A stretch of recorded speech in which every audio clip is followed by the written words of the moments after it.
Dans la première partie, je vous disais que se faire trahir par un individu, que ce soit sa femme ou son ami, n'est pas la fin du monde.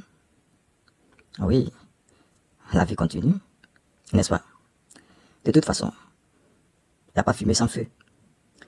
Tout ce qui se produit dans notre vie, il faut savoir qu'il y a forcément une raison, il y a forcément une explication à tout.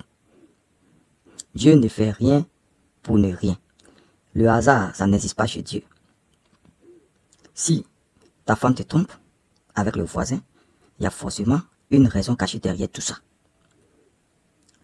Si ton ami intime te trahit, il y a forcément une raison. Vous savez, souvent, on peut condamner, n'est-ce pas, certains individus alors qu'ils sont dans nos vies pour une mission bien déterminée. Peut-être que ton ami qui te trahit, ton ami que tu vois en train de te trahir comme ça, peut-être qu'il a pour mission dans ta vie pour que tu puisses savoir que Dieu est le seul fidèle. Parce qu'il faut le dire, s'il n'y a pas de traite, c'est qu'il n'y aura pas de fidèle. Tout est Dieu. Si ce n'est pas Dieu lui seul là, tout est Dieu. S'il y a trahison, c'est qu'il y a fidélité. Autrement dit, s'il y a traite, c'est qu'il y a fidèle. Si toi dans ta vie, tout le monde est honnête, tous ceux qui sont rentrés dans ta vie sont tous honnêtes avec toi, mais est-ce que tu vas difficilement pas voir la fidélité de Dieu dans ta vie? C'est la question que je me posais à un moment donné.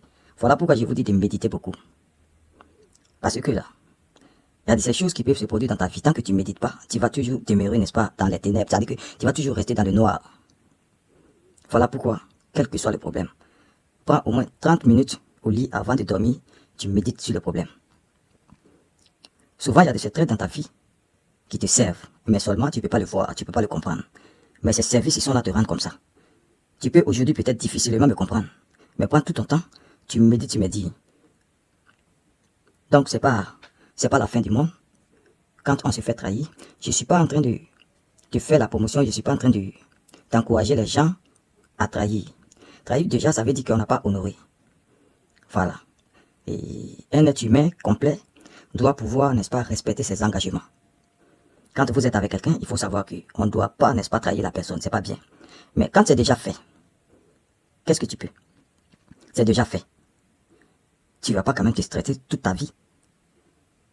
Tu te stresses là, parce que tu n'as toujours pas compris. C'est ce que j'ai dit. Quand tu stresses par rapport à quelque chose, tu n'as toujours pas compris. Sinon, quand tu perds ton enfant et que tu médites bien, ça va pas trop te déranger. Tu vas peut-être ne pas être content 1-2 jours comme ça, mais ça va passer.